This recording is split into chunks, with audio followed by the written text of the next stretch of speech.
Kita mulai kegiatan hari ini. Assalamualaikum warahmatullahi wabarakatuh. Waalaikumsalam warahmatullahi wabarakatuh. Pertama, saya ucapkan terima kasih kepada Bapak dan Ibu Guru yang sudah menyempatkan waktunya, waktu mengajarnya ya. Sedang mengajar, saya minta tolong untuk ke ruangan ini dalam rangka kegiatan penyebaran pemahaman dan penerapan pengalaman diseminasi budaya positif. Bapak Ibu, materi kita hari ini berkumpulnya kita di sini. Saya ingin mencoba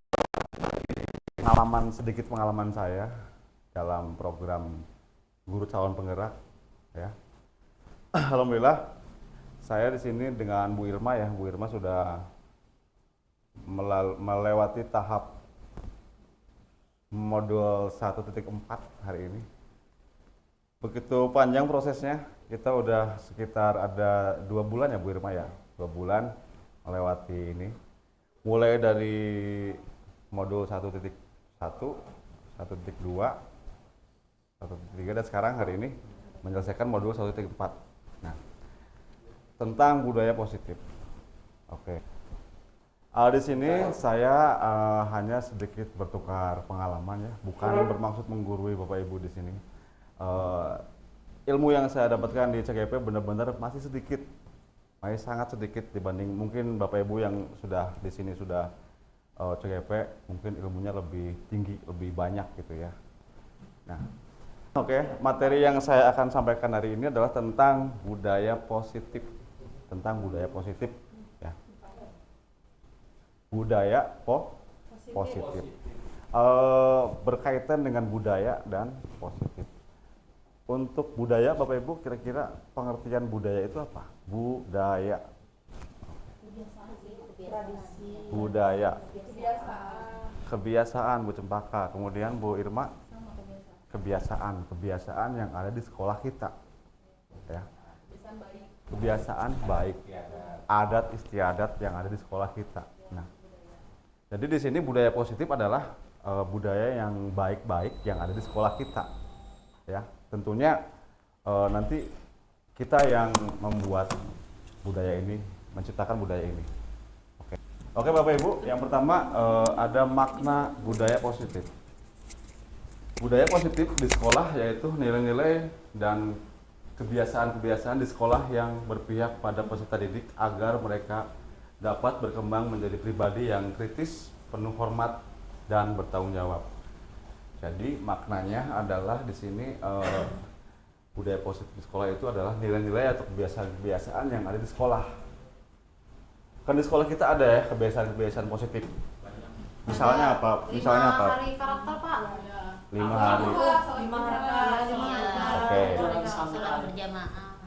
5 hari di sekolah kita di SMA A1 Cigudeg ini ada 5 hari apa? Karakter ya, dan ini implementasi kurikulum Merdeka ya. Tentang apa pertama? Dimensi dari profil pelajar Pancasila. Profil pelajar Pancasila. Ada bertakwa, itu masuk sholat duha. Ada gotong royong, itu masuk di jumsi ya, jumsi Kamis kah apa namanya? Kamis. Oke. Untuk bersih. Ya. Terus ada apa? Lanjut ya. Silakan. Oke, itu yang mungkin menjadi program sekolah ya. Mungkin kebiasaan-kebiasaan yang lainnya yang sederhana di sekolah kita, mungkin Bapak Ibu ingat datang Tepat waktu. Datang tepat waktu Bu Betty. Kemudian 5S. Iya, 5S. Senyum, Salam. Sopan santun. Sopan santun ya. Oke.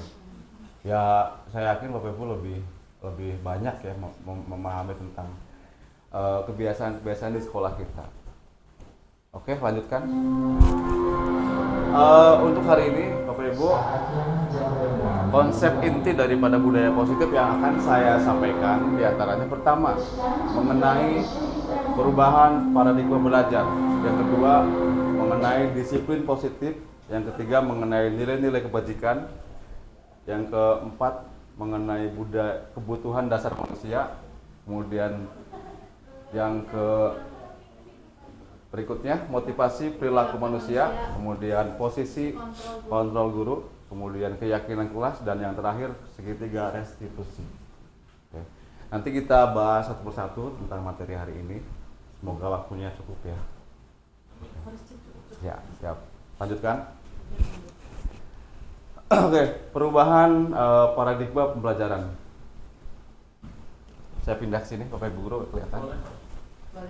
Untuk membangun budaya yang positif, sekolah perlu menyediakan lingkungan yang positif, aman, dan nyaman agar murid-murid mampu berpikir, bertindak, dan mencipta dengan merdeka, mandiri, dan bertanggung jawab.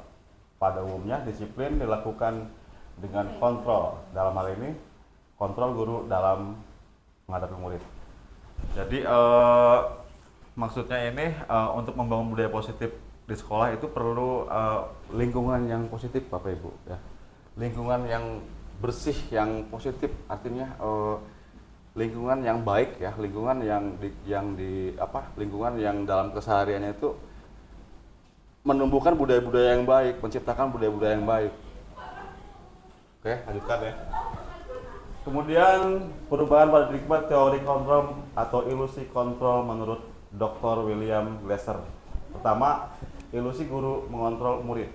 Yang kedua, ilusi bahwa semua penguatan positif, efektif, dan bermanfaat. Berikutnya, ilusi bahwa kritik dan membuat orang merasa bersalah dapat menguatkan karakter. Berikutnya, ilusi bahwa orang dewasa memiliki hak untuk memaksa. Nah, ini menurut ahli teori menurut Dr. William Glasser tentang ilusi kontrol seorang guru terhadap muridnya. Ya, kita cenderung di sini kira-kira kontrol yang mana yang kita rasakan selama ini kita rasakan di sekolah kita, Bu? Menurut teori ini apakah cocok atau enggak kira-kira? Kalau teori itu lebih ke apa? Kayak yang nomor 3 itu ilusi bahwa kritik membuat merasa bersalah. Nah, kadang rata-rata guru itu masih melakukan seperti itu gitu, teori kontrolnya, merasa bersalah. Oh ya, oke, baik. Oke, nanti kita coba gali lagi lebih dalam ya, kita bedah satu persatu mengenai tentang pembiasaan-pembiasaan baik di sekolah kita. Kita lanjutkan dulu ya. Kemudian, nah di sini perubahan paradigma atau stimulus respon, teori kontrol, teori pilihan. Siapa sesungguhnya yang memiliki kontrol? Siapa yang memiliki kontrol? Ya, guru atau siswa? Atau kepala sekolah? Ya, kita bisa menjawab masing-masing pertanyaan ini. Di sini ada dua pembagian. Yang pertama stimulus respon, yang kedua teori kontrol atau pilihan. Yang pertama stimulus respon, kita mencoba mengubah orang agar berpandangan sama dengan kita. Kemudian perilaku buruk dilihat sebagai suatu kesalahan. Orang lain bisa mengontrol saya bisa mengontrol orang lain. Pemaksaan ada pada saat wujukan gagal. Kemudian model berpikir menang kalah. Nah, ini untuk stimulus respon ya. Kemudian teori kontrol atau pilihan, kita berusaha memahami pandangan orang lain tentang dunia. Semua perilaku memiliki tujuan. Hanya Anda yang bisa mengontrol diri Anda. Anda tidak bisa mengontrol orang lain. Kolaborasi dan konsensus menciptakan pilihan-pilihan baru. Model berpikir menang-menang. Berdasarkan teori-teori ini, mungkin menurut saya ya, di sini kita masih, kalau saya sendiri pribadi masih kepada yang win-win-win. Guru yang menang, siswa harus kalah, gitu kan? Win-win-win. Stimulus respon. Kalau yang saya rasakan Bapak Ibu ya, nggak tahu nanti kita ngobrol lagi lebih banyak tentang ini. Menurut Bapak Ibu, yang mana nih? Menurut Bapak Ibu ya, yang termasuk diri Bapak Ibu. Oke, kita lanjutkan dulu. Oke, kita masuk dalam materi disiplin positif. Disiplin positif. Apa itu disiplin dan disiplin positif? mungkin Bapak Ibu memahami tentang disiplin itu apa dan praktik apa yang sudah Bapak Ibu lakukan, mungkin temukan di sekolah kita ini. Kira-kira apa? Apa itu disiplin? Disiplin itu belajar. Disiplin itu sama dengan belajar, kata Ibu Siti. Iya. Belajar terus ya. Aturan. Patuh terhadap peraturan. Pak Yudi, patuh terhadap Aturan yang berlaku. aturan yang berlaku, artinya kita punya apa ya? Stop punya rem. Peraturan remnya. Ya. Oke. Kemudian apalagi tadi Bu siapa ya? Bu Betty. Aturan Bu Betty saya tahu. Siap. Dapat sanksi gitu ya. Kalau di apa namanya? Dilanggar. Diingkari gitu ya, dapat sanksi. Ya. Hukuman. Bukan Ya. ya.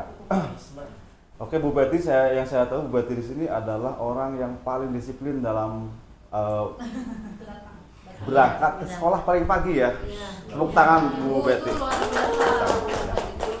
Walaupun rumah dia di Kota Bogor, sampai sini dia di Cikampek sama aja Bu. Tapi sampai sini orang pertama di sekolah kadang-kadang. Lalu ya. Lalu tiap hari. Saya salut dengan Bu Betty. Kedua Pak Adi. Sangat disiplin orangnya. Kedua Pak Adi. Iya. Tepuk tangan ya Pak Adi. Jangan dulu. Kita tahu. Nggak Konsisten. Kemudian berikutnya dan disiplin positif. Disiplin positif artinya berarti apa kira-kira? Yang namanya positif berarti yang baik. Anaknya bagus, berarti baik. Iya. Artinya yang baik. iya. gitu. Peraturan yang baik. Membiasakan peraturan Kebiasaan yang baik-baik baik, gitu kan. Kebiasaan yang baik. Apa ya? Belajar tentang peraturan yang baik. Iya. Gitu kan. Oke, kita lanjutkan ya tentang apa itu disiplin dan disiplin positif. Track. Oke, di sini sudah diterangkan bahwasanya disiplin positif dan disiplin. Oke, di sini ada disiplin dan positif. Ada dua pengertian yang itu berbeda. Disiplin berasal dari kata disiplina yang artinya belajar. Disiplin mengacu pada disiplin diri yang memiliki tanggung jawab terhadap apa yang dilakukan berdasarkan nilai-nilai yang diyakini. Ini tentang disiplin ya. Bahwasanya disiplin itu adalah belajar. Betul, ada positif. Karena positif. Karena saya lagi baik-baik. Oke. Berikutnya, disiplin positif merupakan salah satu cara penerapan disiplin yang bertujuan untuk menumbuhkan kesadaran serta memberdayakan peserta didik tanpa imbalan, penghargaan, reward, ancaman atau hukuman. Ya. Disiplin positif di sekolah kita berkembang belum Bapak Ibu? Ada belum? Ada. Sudah ada kah? Ya, ada ya. Pasti. Di sini contohnya mungkin adakah siswa di kita yang dia melakukan sebuah kegiatan disiplin tanpa reward atau imbalan? Pasti ada. Ada ya. Kira-kira contoh yang paling sederhana yang Bapak Ibu dalam sehari-hari di sekolah kita apa yang Ibu temukan?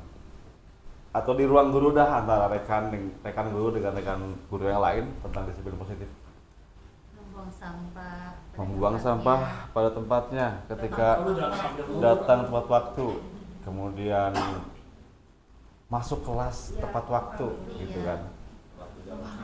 Sholat berjamaah di masjid, Baju seragam. mengenakan seragam Sesuai oke. dengan harinya. Mengenakan seragam sesuai dengan harinya, Sesuai pergub. oke. Tidak mengenakan make up yang Kayak musyafi nih, biasa-biasa aja nih nggak pakai. ya. Jadi emang yang namanya peraturan tuh sangat banyak bertentangan ya dengan kemauan kita. Kita maunya ke sekolah tuh bebas, tapi katanya bentur aturan. Makanya kita harus mengontrol diri kita. Oke. Oke, lanjut Bapak Ibu. Kemudian sebagai pendidik tujuan kita adalah menciptakan peserta didik yang memiliki disiplin diri sehingga mereka berperilaku mengacu kepada nilai-nilai kebajikan universal dan memiliki motivasi intrinsik dalam perubahan perilaku ke arah yang lebih baik. Oke. Di sini kita adalah sebagai guru, ya, sebagai guru mengajar setiap hari, bertemu dengan anak-anak. Nah, di situ kita bertemu banyak anak ya, banyak karakter anak yang berbeda-beda. Mulai dari anak yang gimana, Bu? Variasi anak gimana? Yang baik, Karakter anak berbeda-beda, pada yang gengsi, ada yang cewek, ada yang suka pendiam, ada yang Pemarah. pemarah, ada Orang yang panggil keluar. pokoknya kompleks banget ya namanya. Yang mulu ya Bu, Ya. pasien mulu. Kita berurusan dengan manusia itu ya, semua sifat manusia ada di kelas itu.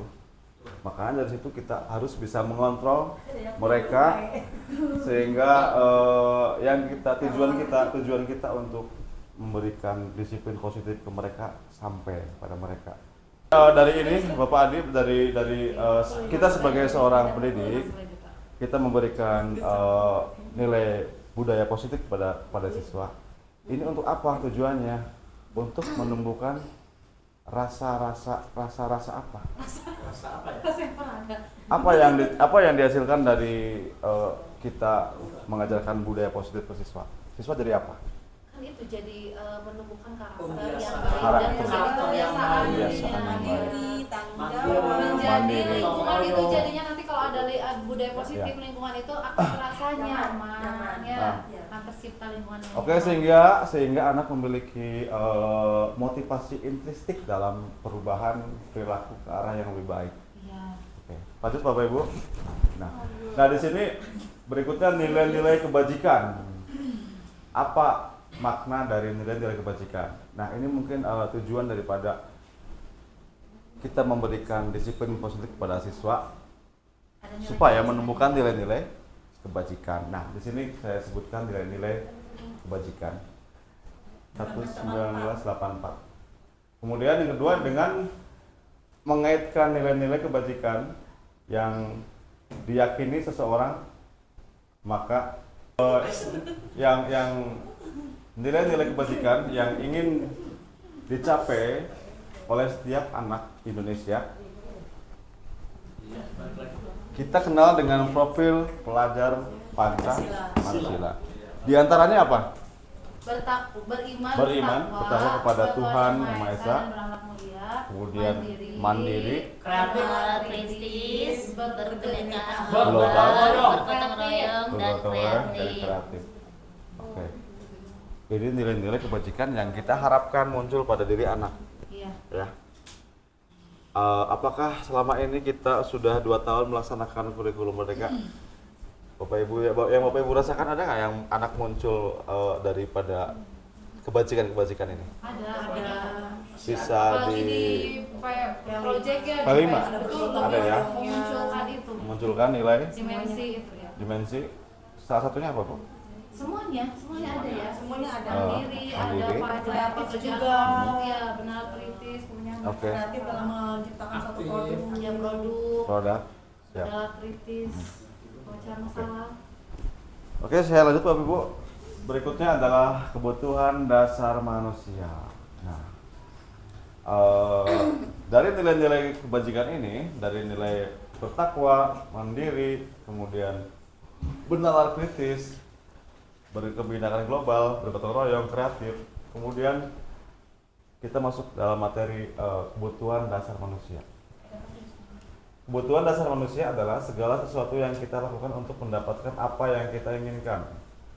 Seluruh tindakan yang kita lakukan tentunya memiliki tujuan tertentu. Dan semua usaha terbaik yang kita lakukan adalah dalam rangka agar kebutuhan dasar kita sebagai manusia dapat terpenuhi dengan baik. Oke. Ya, di sini menjelaskan bahwasanya seluruh apa yang kita sampaikan kepada siswa, kepada lingkungan kita di sekolah, itu dalam rangka agar kebutuhan kita dapat tercapai dengan baik. Oke ya, saya lanjutkan.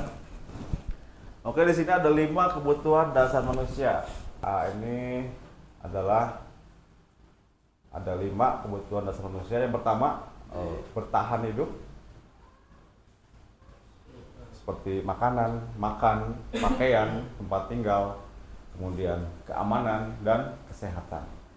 Yang kedua, kasih sayang dan rasa diterima. Rasa diterima, dipedulikan, berbagi, kerjasama, menjadi bagian dalam kelompok. Nah, yang ketiga, penguasaan, harga diri, keinginan untuk dianggap memimpin, berprestasi, diakui dan didengar. Berikutnya, yang keempat, kebebasan. Kebebasan di sini berhubungan dengan mandiri, memiliki pilihan, kemudian mencoba hal baru, mampu mengendalikan arah darinya, dirinya ya. Oke. Terus yang terakhir, kelima adalah kesenangan. Kesenangan di sini berhubungan dengan hobi, bermain, humor, antusiasme Tertawa. dan tertawa ya. Oke, ini Bapak Ibu mungkin kita paham ya. Ini juga kita rasakan dalam kehidupan kita. Lanjutkan. Di sini ada studi kasus ya, studi kasus tentang kejadian di sekolah. Di sini ada studi kasus.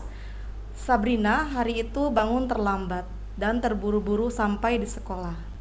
Dia pun akhirnya sampai di gerbang sekolah, tapi baru menyadari kalau tidak menggunakan sepatu hitam seperti tertera di peraturan sekolah. Di depan pintu kelas, Bapak Lukman memperhatikan sepatu Sabrina yang berwarna coklat. Sabrina berusaha menjelaskan bahwa dia terburu-buru dan salah mengenakan sepatu. Pak Lukman menanyakan Sabrina, apa peraturan sekolah tentang seragam warna sepatu? Sabrina menjawab, sudah mengetahui sepatu harus berwarna hitam, namun terburu-buru dan salah mengenakan sepatu. Selain tidak mungkin kembali pulang karena rumahnya jauh sekali, Pak Lukman tetap bersikeras pada peraturan yang berlaku dan mengatakan, ya sudah, kamu sudah melanggar peraturan sekolah, kamu salah. Sudah terlambat, salah pula warna sepatunya. Segera buka sepatumu kalau tidak bisa mengenakan warna sepatu sesuai peraturan. Rina meminta maaf dan memohon kembali kepada Pak Lukman agar tetap dapat mengenakan sepatunya dan berjanji tidak akan mengulangi kesalahannya. Namun Pak Lukman tidak mau tahu. Tidak, kamu telah melanggar peraturan sekolah. Kalau tidak sanggup, ambil sepatu di rumah atau diantarkan sepatu ke sekolah. Ya sudah, kamu tidak bersepatu saja seharian di sekolah. Sekarang copot sepatumu dan silahkan belajar tanpa sepatu seharian. Sabrina pun dengan berat hati mencopot sepatunya dan memberikannya kepada Pak Lukman. Seharian dia tidak berani berkeliling sekolah karena malu dan lebih banyak berdiam diri di kelas tanpa alas sepatu. Selesai, Pak? Oke. Dari kasus ini kita bisa mengambil beberapa ini ya tentang Sabrina. Yang pertama, dia datang terlambat, kemudian salah menggunakan sepatu, kemudian apa lagi? Dihentikan oleh guru piket, kemudian dia seperti dihukum ya, dihukum oleh guru piket karena apa? Karena dia tidak menggunakan warna sepatu yang sesuai dengan peraturan. Oke. Dari kasus ini, Bapak Ibu, kira-kira kebutuhan dasar apa yang Sabrina ingin atau memunculkan kebutuhan apa Sabrina ini? Yang kedua kayaknya kasih yang pertama, Sabrina bangun terlambat, terburu-buru sampai gerbang sekolah, kemudian dia tidak menggunakan seragam. Kebutuhan apa ini? Tidak menggunakan seragam. Kebebasan maksudnya. Kebebasan, dengan ingin bebas. Mandiri, apa? Sepatu. Mencoba hal baru. Hal baru artinya dia nyoba-nyoba gitu ya. Oke, dari keseluruhan kasus ini kira-kira 5 dasar kebutuhan yang Sabrina munculkan apa nih dari keseluruhan? Pertama tadi ada kebebasan. Oke, terima kasih Bu Selvi sudah sangat membantu saya dalam membacakan kasus dalam Sabrina ya. Sabrina pertama datang terlambat, kemudian dihadang oleh guru piket karena dia apa? Karena dia tidak mengenakan seragam sepatu yang tidak sesuai warnanya. Kemudian Sabrina sudah mencoba menjelaskan kepada guru piket bahwasanya dia terburu-buru karena kesiangan, ya. Tetapi guru piket tetap bersikukuh untuk menghukum Sabrina dengan tidak memakai sepatu seharian di sekolah. Oke, dari studi kasus ini kira-kira Sabrina memunculkan dasar kebutuhan apa yang dia munculkan? Kebebasan bisa. Dan itu juga Kebiasaan rasa diterima, iya. Kasih sayang Dia dan ingin dipedulikan Oke, gitu. siap. Itu Pertama, juga rasa itu. kayak sayang. Iya. Mungkin pada kalimat dia mencoba menjelaskan Kepada Pak Lukman. Pak gitu. Lukman. Tapi Pak Lukman nggak mau tahu, gitu ya. Kemudian tentang apa lagi tadi? Kebebasan. Dia karena terburu-buru dia mencoba menggunakan sepatu yang beda warnanya, Iya. gitu ya. Coklat. Apalagi 2 ya. Kesenangan ada? Nggak ada. Nggak ada. Kira-kira itu yang sebagai contoh dalam 5 kebutuhan dasar manusia dengan kasus yang ini. Oke, lanjutkan. Nah, berikutnya adalah materi yang saya sampaikan adalah tentang motivasi perilaku manusia.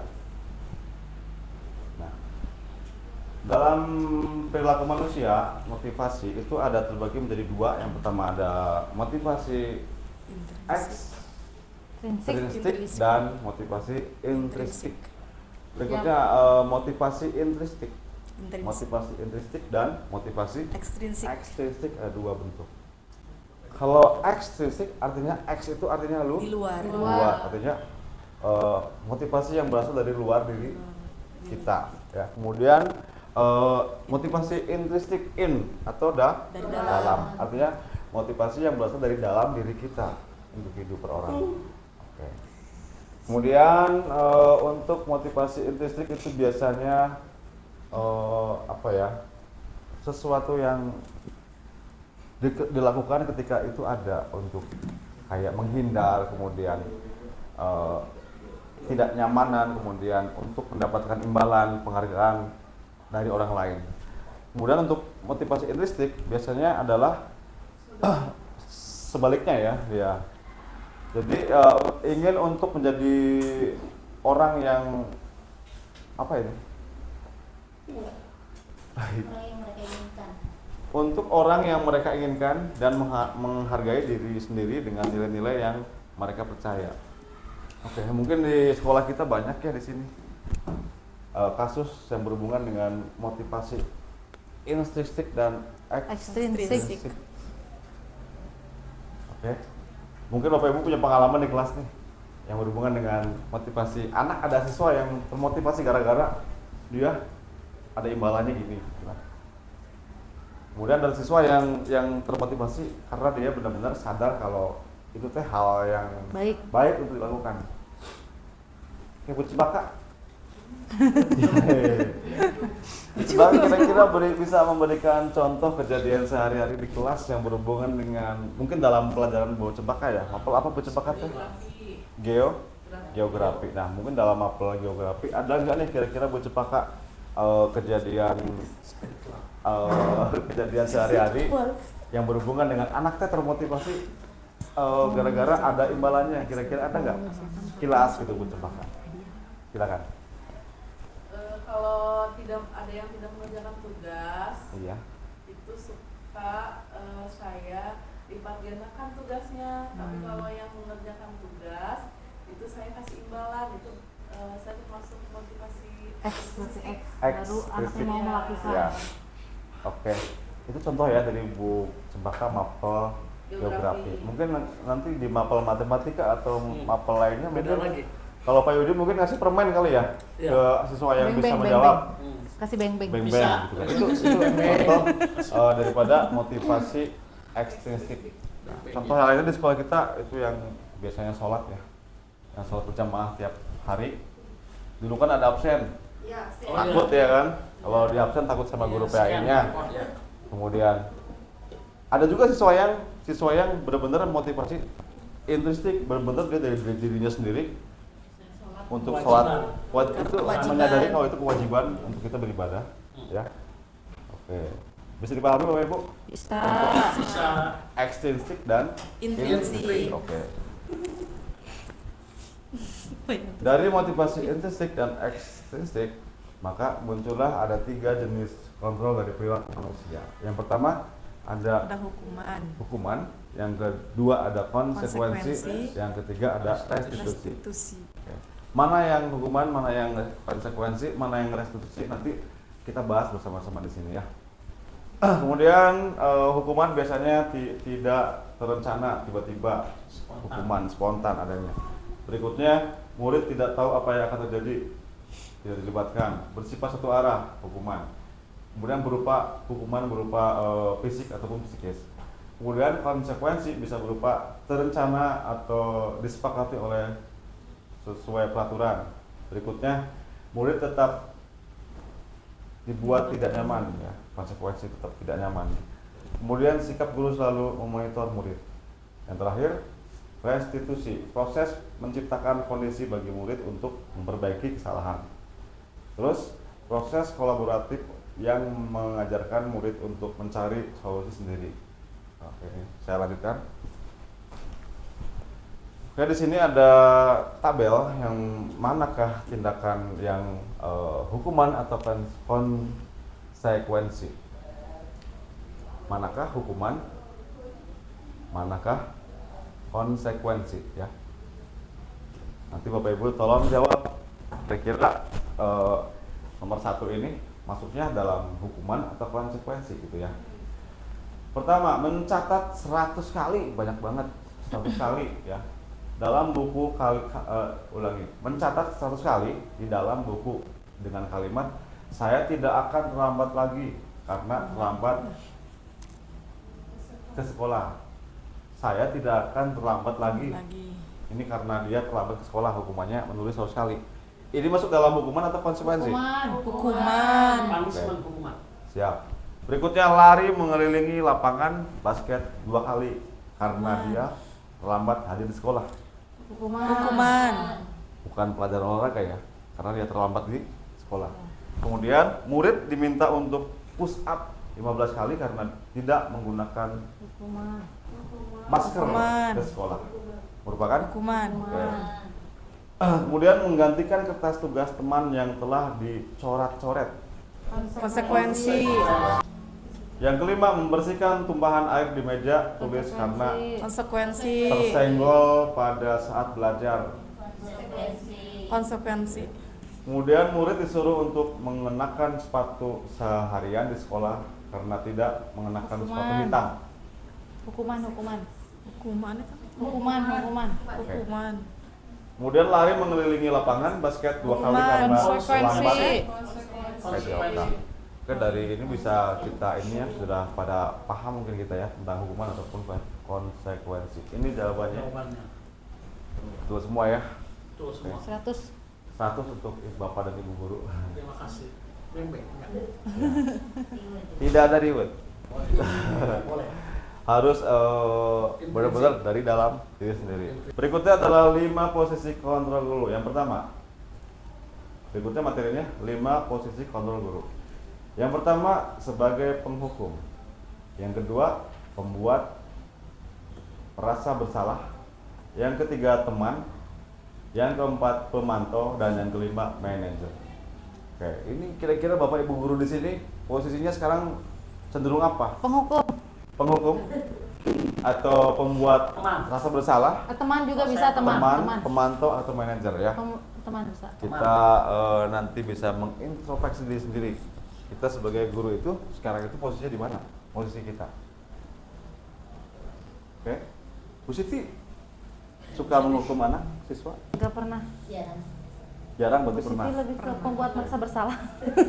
Lebih ke pemantau, independen. Iya, pemantau. Memantau aja. Oke, lanjutkan. Kita coba memahami tentang 5 posisi kontrol guru ini ya.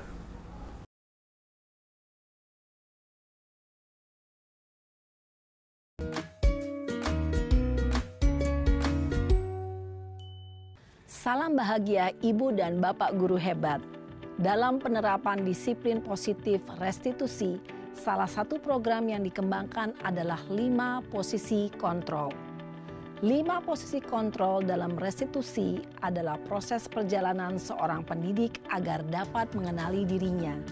Pada video kali ini, kita akan membahas tentang 5 posisi kontrol yang dikembangkan oleh Diane Goossen dan contoh penerapannya.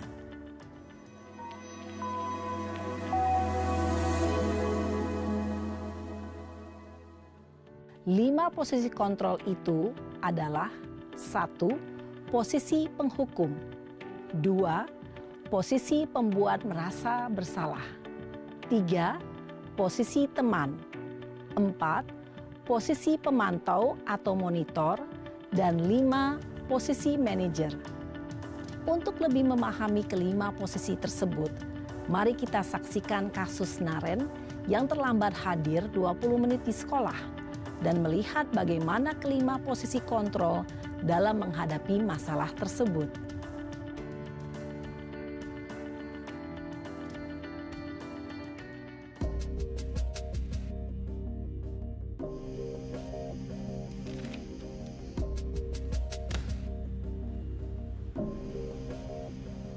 Naren!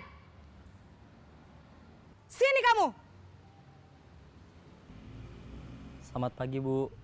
Selalu terlambat. Kamu deh, pasti terlambat. Maaf, Bu. Saya... Apa? Apa coba? Alasan kamu apa lagi? Kapan sih kamu tidak terlambat? Malas sekali ya kamu jadi anak.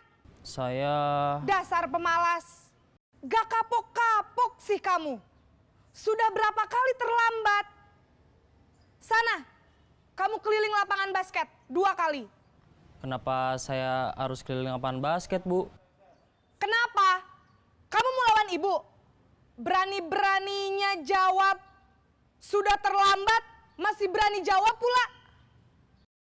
Sekarang, keliling lapangan basket 5 kali sekalian. Biar kapok. Cepat. Pergi sana ke lapangan basket. Posisi penghukum biasanya berbicara dengan nada tinggi, menghardik, menunjuk-nunjuk, menyakiti, dan menyindir. Hukuman bisa berupa fisik maupun psikis. Ibu dan bapak guru hebat. Dampak yang terjadi pada murid ketika guru berada pada posisi penghukum adalah murid cenderung akan memberontak, bahkan menyimpan dendam.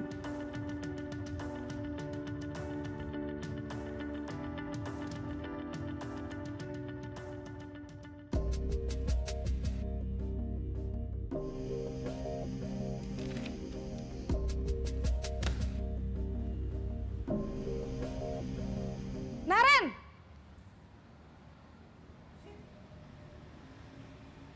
Selamat pagi, Bu. Naren.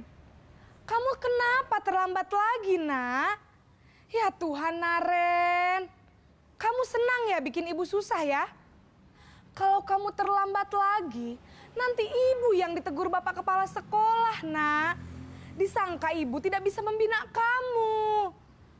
Duh, gimana ini? Maaf, Bu. Duh, Gusti Naren.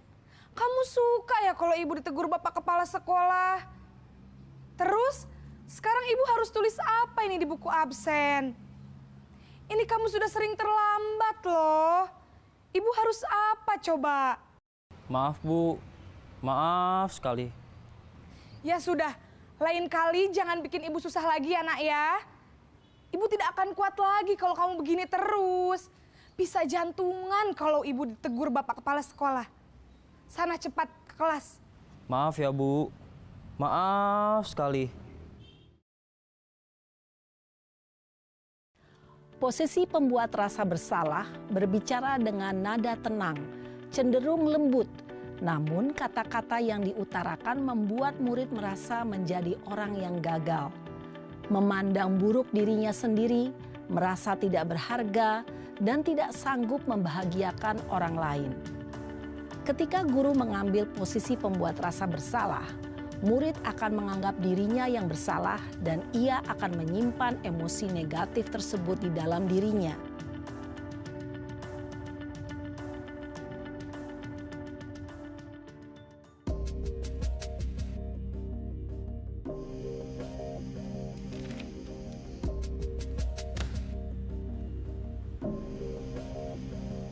Naren!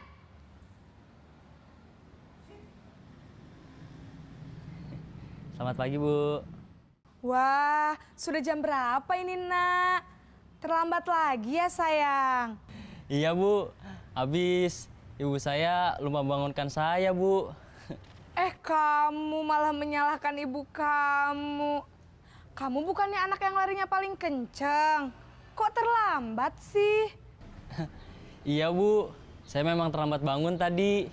Jadi, biarpun saya lari kencang, tetap gak kekejar, Bu. Ya sudah sana. Nanti lain kali larinya lebih kenceng lagi ya.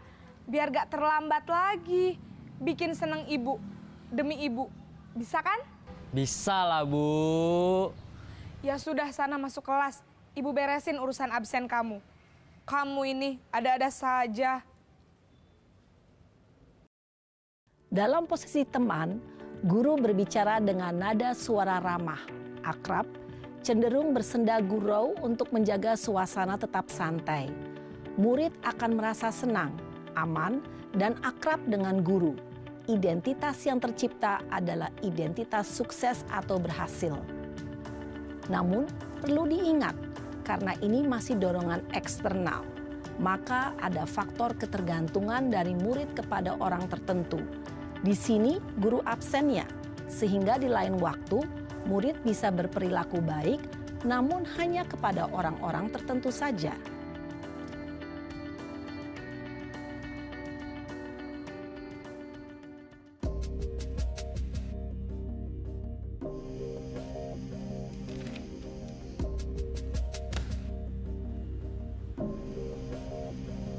Naren!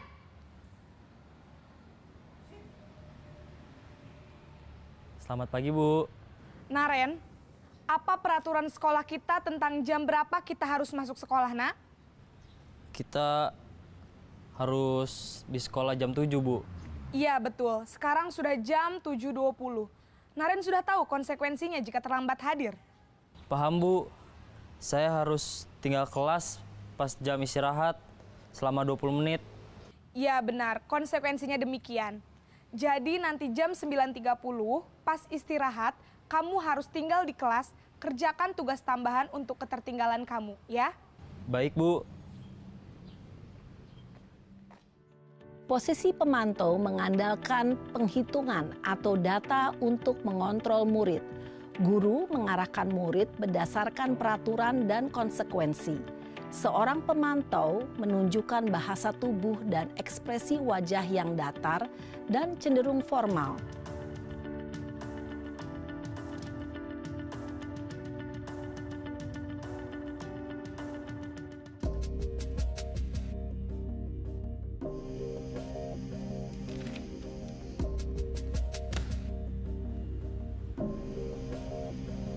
Naren!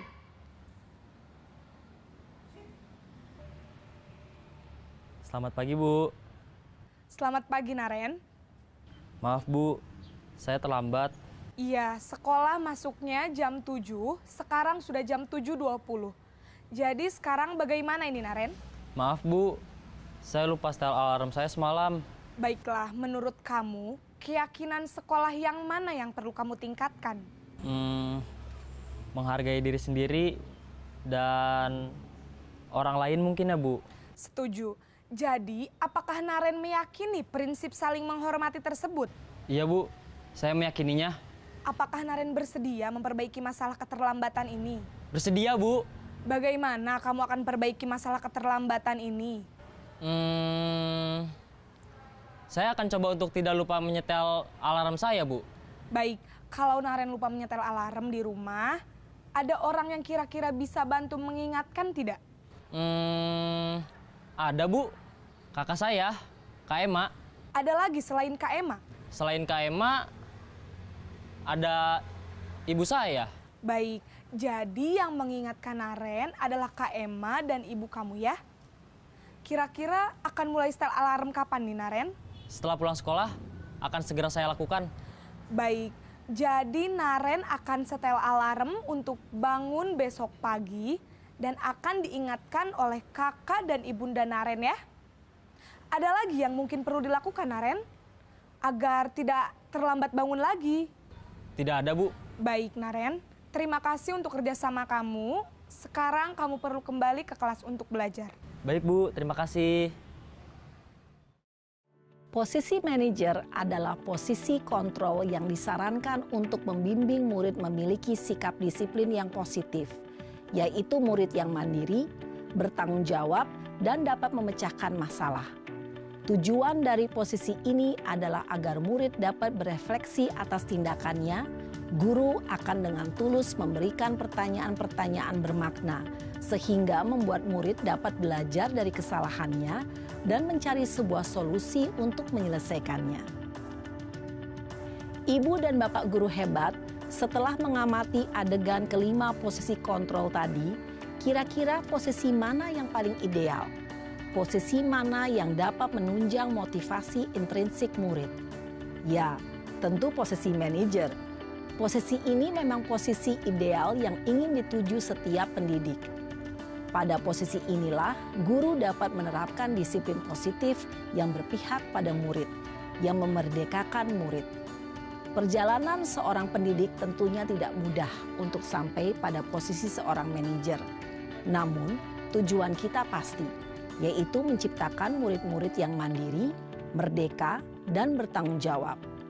Semoga penggambaran 5 posisi kontrol yang telah diperlihatkan ini dapat menjadi ajang refleksi bagi kita semua, agar dapat terus mengasah dan menerapkan disiplin positif yang memerdekakan murid. Mari terus berlatih dan bersemangat. Selamat menerapkan. Salam dan bahagia Ibu dan Bapak Guru hebat.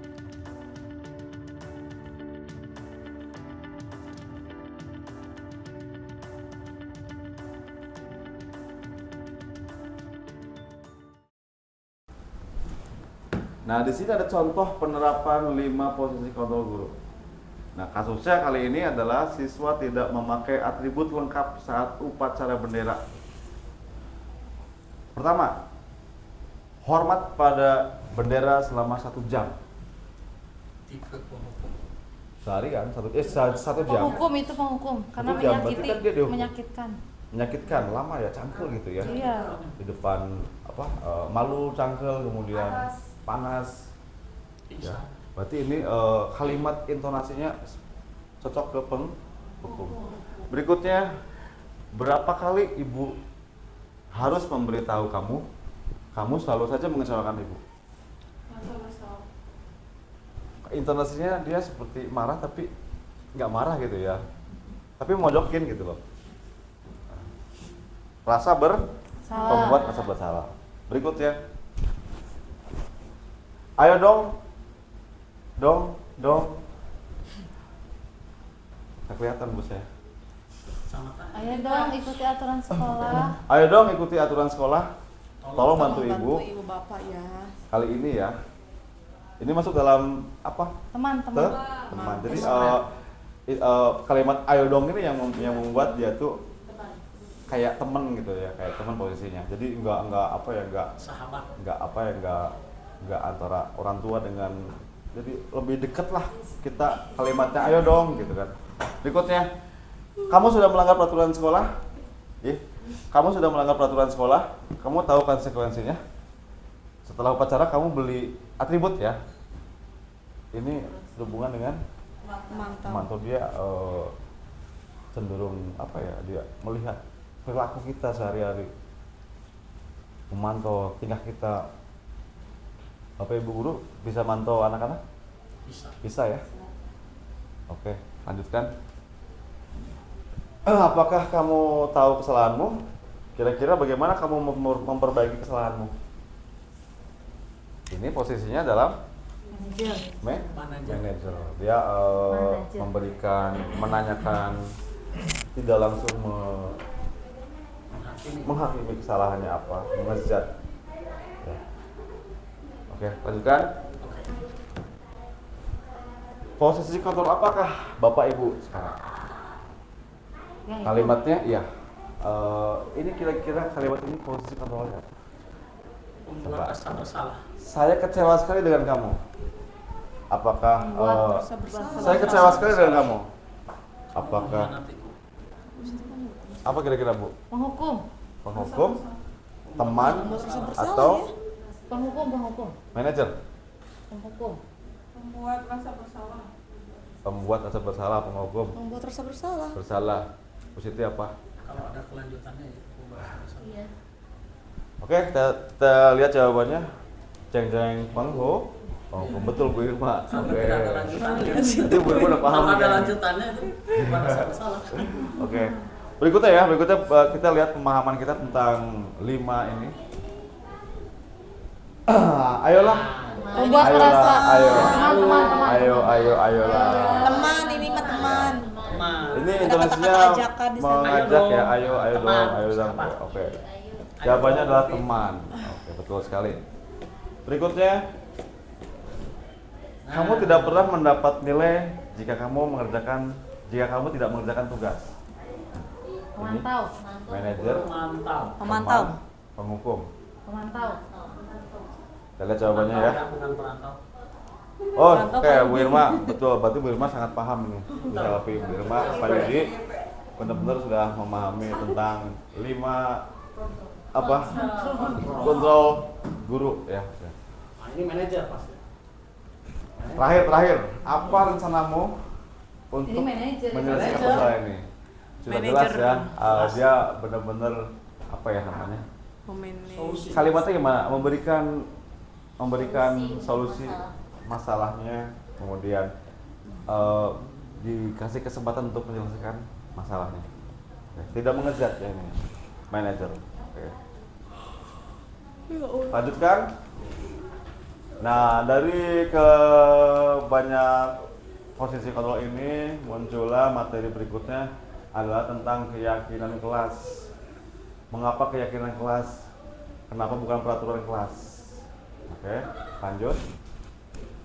Keyakinan kelas adalah nilai-nilai kebajikan atau prinsip-prinsip universal yang disepakati bersama secara universal, lepas dari perbedaan agama, suku, negara, dan bahasa.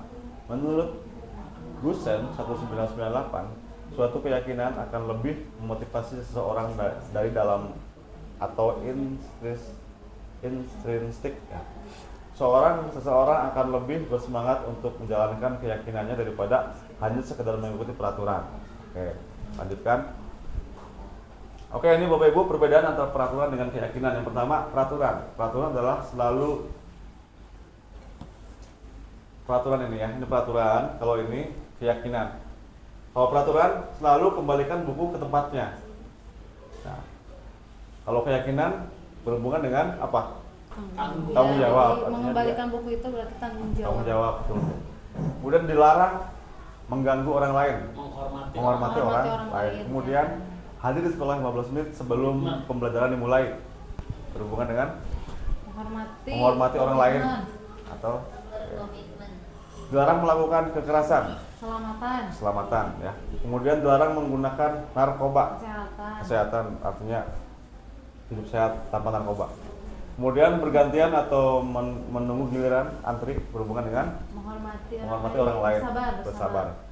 Menggunakan masker, kesehatan dan keselamatan. Kemudian jangan berlari di kelas atau di koridor. Keselamatan dan keamanan. Jadi kalimat-kalimat peraturan lebih diperhalus, harus memiliki nilai kebajikan. Memiliki nilai kebajikan munculnya ada di keyakinan kelas, Bapak Ibu. Ya. Bapak Ibu sudah pernah membuat keyakinan kelas? Bapak Ibu sudah pernah membuat keyakinan kelas? Sudah. Ya, ini ada Bu Betty wali kelas, Bu Cepaka wali kelas. Pembentukan keyakinan kelas, Bapak Ibu, saya yakin Bapak Ibu sudah melakukan pembentukan membuat keyakinan kelas di kelas masing-masing ya. Oke. Di sini ada bagaimana sih caranya gitu ya. Bisa dibantu baca mungkin Bu Irma? Boleh. pertama itu keyakinan kelas bersifat lebih abstrak daripada peraturan yang lebih rinci dan konkret. Yang kedua, keyakinan kelas sebaiknya sesuatu yang dapat diterapkan di lingkungan tersebut. Yang ketiga, semua warga kelas itu hendaknya ikut berkontribusi dalam pembuatan keyakinan kelas lewat kegiatan curah pendapat. Yang keempat, keyakinan kelas hendaknya tidak terlalu banyak sehingga mudah diingat dan dipahami oleh semua warga kelas. Yang kelima, pernyataan keyakinan kelas senantiasa dibuat dalam bentuk positif. Yang keenam, keyakinan kelas berupa pernyataan-pernyataan universal dan bersedia meninjau kembali keyakinan kelas dari waktu ke waktu. Oke, terima kasih Bu Irma. Ini ada syarat-syaratnya banyak ya. Nanti kita akan bahas satu persatu. Yang pertama, prosedur pembentukan keyakinan sekolah atau kelas. Pertama, mempersilahkan warga sekolah atau murid di sekolah untuk bercurah pendapat tentang peraturan yang perlu disepakati di sekolah. Jadi memberikan kesempatan kepada semua siswa untuk memberikan idenya. Yang kedua, mencatat semua masalah, mencatat semua masukan para murid warga sekolah di papan tulis atau di kertas besar, di mana semua anggota kelas warga sekolah bisa melihat hasil curah pendapatnya. Kemudian yang ketiga, susunlah keyakinan kelas sesuai dengan prosedur pembentukan keyakinan sekolah.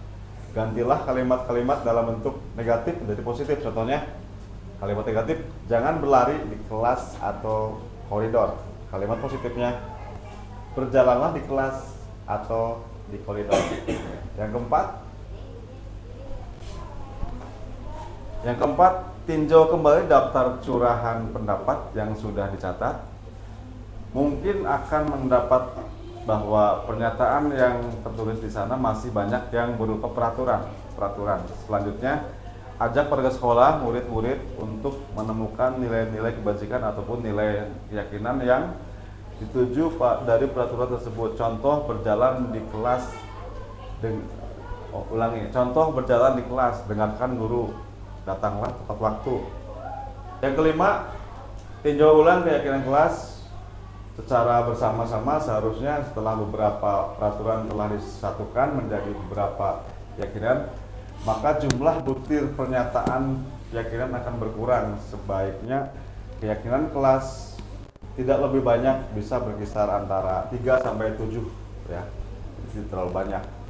Berikutnya, setelah keyakinan kelas selesai dibuat, maka semua warga kelas dipersilakan untuk meninjau ulang dan menyetujuinya dengan menandatanganinya keyakinan sekolah tersebut, termasuk guru dan semua warga sekolah. Biasanya ada wakil kepala sekolah, kalau di kita ada wakasek, ada wakil kepala sekolah, ada guru mapel, wali kelas gitu ya, wali kelas, ketua kelas, dan sekretaris biasanya. Kumpul, berkomunikasi, kemudian menghasilkan kesepakatan. Contohnya di sana ada, jadi nggak usah banyak-banyak kesepakatan kelas, cukup sedikit atau biar gampang diingat gitu ya. Terakhir, materi yang terakhir sekarang. Segitiga restitusi. Materi segitiga restitusi. Apa itu restitusi? Restitusi adalah proses menciptakan kondisi bagi murid untuk memperbaiki kesalahan mereka sehingga mereka bisa kembali pada kelompok mereka dengan karakter yang lebih kuat. Ini menurut Gusen 2004 ya. Atau suatu proses dialog yang dijalankan oleh guru agar dapat menghasilkan murid yang mandiri dan bertanggung jawab. Jadi segitiga restitusi adalah suatu cara dalam menyelesaikan suatu masalah yang sedang siswa hadapi ya. Ini bagannya, yang pertama menstabilkan identitas, kemudian validasi kebutuhan, kemudian terakhir menanyakan keyakinan. Dari ketiga ini, yang pertama adalah menstabilkan identitas. Menstabilkan identitas di sini artinya untuk membuat anak merasa gagal karena untuk membuat anak yang merasa gagal karena berbuat salah menjadi positif terhadap dirinya. Guru berkata, berbuat salah itu hal yang manusiawi, tidak ada manusia yang sempurna. Bapak atau ibu juga pernah salah. Kita pasti bisa menyelesaikan permasalahan ini. Ini untuk menstabilkan identitas ya, kita lebih kepada bahwasanya manusia itu semuanya pernah salah. Oke ya. Berikutnya validasi kebutuhan. Di sini contoh kalimat yang kita bisa sampaikan ke siswa ketika siswa sedang masalah. Biasanya kamu bisa saja kan melakukan hal yang lebih buruk. Oke, ini ya. Nanti kalimat-kalimat validasi kebutuhan. Terakhir, menanyakan keyakinan. Di sini kalimat yang guru sampaikan adalah biasanya kita percayai. Jadi guru ini mencoba mengingat kembali tentang menanyakan kesepakatan gitu ya. Apa yang kamu rasa belum pas dengan kesepakatan yang di kelas kita. Nah, di situ siswa mencoba berpikir ke arah sana, kemudian dia menceritakan tentang kesepakatan. Mudah-mudahan oke, ulangi terus. Oh, belum. Selesai loh Bu nih. Nonton video dulu Bu ya. Nanti nggak saya skip kok. Oke, di sini setelah saya sudah melakukan praktik segitiga restitusi.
Waalaikumsalam.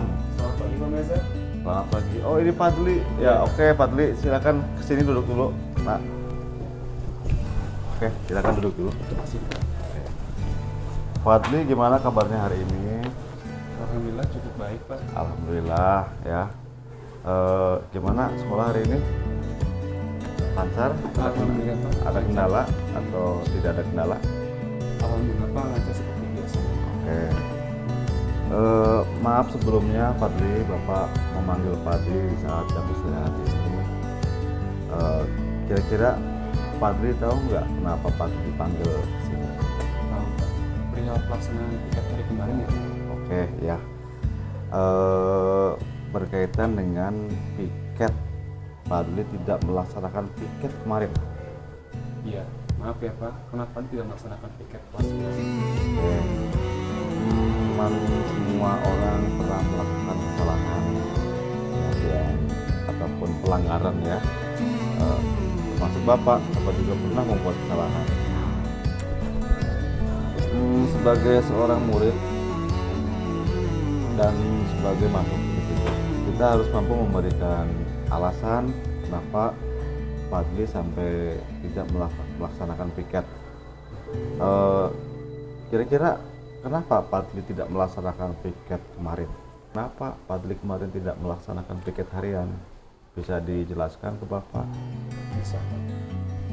Hari kemarin Fadli tidak melaksanakan piket dan terburu-buru pulang karena Fadli sudah memiliki janji dengan teman-teman Fadli di kelas lainnya untuk menonton pertandingan bola basket. Oh gitu. Terus? Dan secara kebetulan waktu mulai pertandingan tersebut sangat berdekatan dengan waktu pulang. Karena kami menonton sebagai awal dan tidak ingin tertinggal pertandingan tersebut, kami sangat terburu-buru. Oh gitu ceritanya Fadli, sehingga Fadli tidak melaksanakan piket harian. Oke. Fadli, di kelas Fadli apakah ada kesepakatan kelas? Ada Pak. Masih ingat Fadli? Masih Pak. Oke.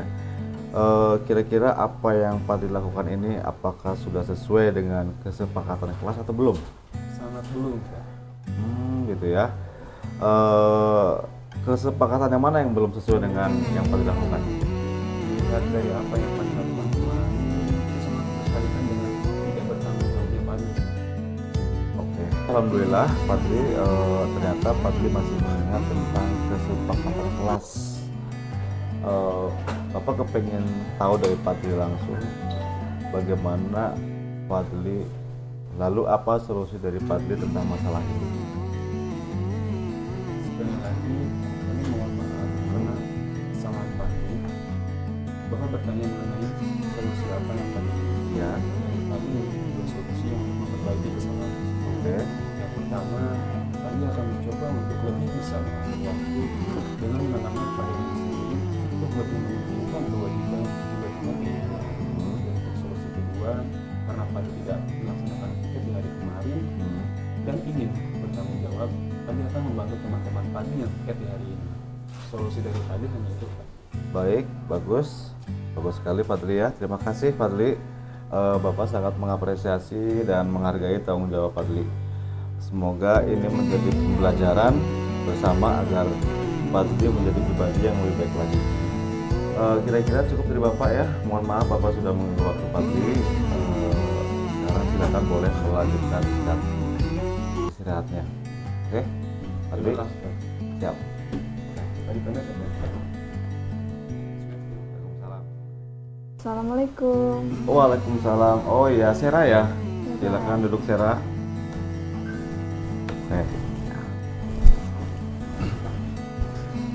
Oke. Sera, gimana kabarnya hari ini? Alhamdulillah Pak, baik. Alhamdulillah, baik ya. Sera, mohon maaf Bapak mengganggu waktu Sera. Bapak panggil di sini. Ada yang ingin Bapak tanyakan, Bapak sampaikan ke Sera tentang sesuatu hal. Kira-kira Sera tahu nggak kenapa dipanggil ke sini sama Bapak? Tahu Pak, karena kesalahan Sera yaitu sering terlambat sekolah. Oke. Bapak sering mendengar dari guru piket. Apakah betul Sera ini sering terlambat datang ke sekolah akhir-akhir ini? Iya Pak, benar. Sera benar-benar minta maaf. Oke. Sera, kira-kira sudah berapa kali terlambat ke sekolah? Ya, misalnya dalam 2 minggu ini, Sera udah berapa kali datang terlambat ke sekolah? Kira-kira sudah 5 kali Pak. 5 kali? Wah, lumayan banyak Sera ya. Oke. Sera ini, tindakan Sera ini sering terlambat ke sekolah. Kira-kira menurut Sera, apakah betul atau salah? Menurut Sera ini adalah tindakan yang salah. Sera benar-benar minta maaf Pak. Oke, Sera benar-benar minta maaf. Oke, Bapak memahami manusia itu pernah berbuat salah. Bapak juga pernah berbuat salah. Bapak juga dulu sama kayak Sera pernah menjadi siswa. Oke, Bapak memahami yang namanya manusia pasti pernah berbuat kesalahan. Itu manusiawi. Bapak juga pernah menjadi murid sama seperti Sera. Bapak juga dulu pernah terlambat datang ke sekolah. Itu adalah melanggar peraturan sekolah. Yang terpenting, Sera bisa mengakui introspeksi diri apa yang menjadi kesalahan Sera. Iya Pak. Oke, Sera, Bapak mau bertanya sama Sera. Apa yang menyebabkan Sera sering datang terlambat ke sekolah? Sera sering bangun kesiangan Pak. Karena suka bermain game online. Sampai larut malam dan bahkan sampai dini hari. Oh, main game online ya? Oke, Sera, bermain game online ini memang sesuatu yang sangat menyenangkan ya.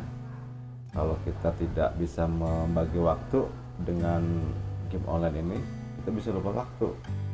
Sampai akhirnya banyak waktu kita terbuang dengan percuma. Kira-kira menurut Sera tindakan Sera ini sering terlambat ke sekolah, kemudian sering terlambat ke sekolahnya. Kira-kira menurut Sera tindakan Sera ini apakah sudah sesuai dengan kesepakatan kelas yang kita buat di kelas? Tidak Pak, tidak sesuai. Oke, menurut Sera peraturan mana, kesepakatan mana yang Sera pelanggar ini? Termasuk kedisiplinan Pak. Kedisiplinan ya? Oke, bagus. Alhamdulillah bagus kalau Sera mengerti tentang, masih mengingat tentang kesepakatan kelas kita yang kita buat itu. Lalu apa nih solusi Sera dalam mengatasi masalah yang Sera sedang hadapi sekarang ini? Sekali lagi saya minta maaf ya Pak. Ya. Saya berjanji untuk kedepannya akan mengatur waktu tidur lebih cepat dan bangun lebih awal. Oke. Saya juga akan mengatur waktu belajar dan bermain agar waktu bermain Sarah tidak dapat merugikan Sarah sendiri. Oke, akhirnya kamu bisa menemukan solusi. Bagus sekali kamu Sera ya. Kamu sudah menemukan solusi dari masalah yang kamu hadapi sekarang. Nanti Bapak akan berdiskusi dengan guru BK dan orang tua Sera bagaimana biar Sera tidak terlambat datang ke sekolah lagi. Baiklah kalau begitu, Sera boleh kembali ke kelas. Baik Pak, terima kasih. Saya permisi. Assalamualaikum. Waalaikumsalam. Assalamualaikum warahmatullahi wabarakatuh. Perkenalkan, nama saya Palin Mahirudin. Di sini saya ingin memberikan kesimpulan mengenai diskusi yang telah saya lakukan tadi bersama Pak Maizar. Saya sangat senang sekali bisa berdiskusi dengan Pak Maizar, yang dimana dalam diskusi tersebut saya jadi mengetahui apa itu disiplin, bersikap jujur, dan bagaimana caranya mematuhi peraturan sekolah yang baik. Sekian kesimpulan yang dapat saya berikan. Wassalamualaikum warahmatullahi wabarakatuh.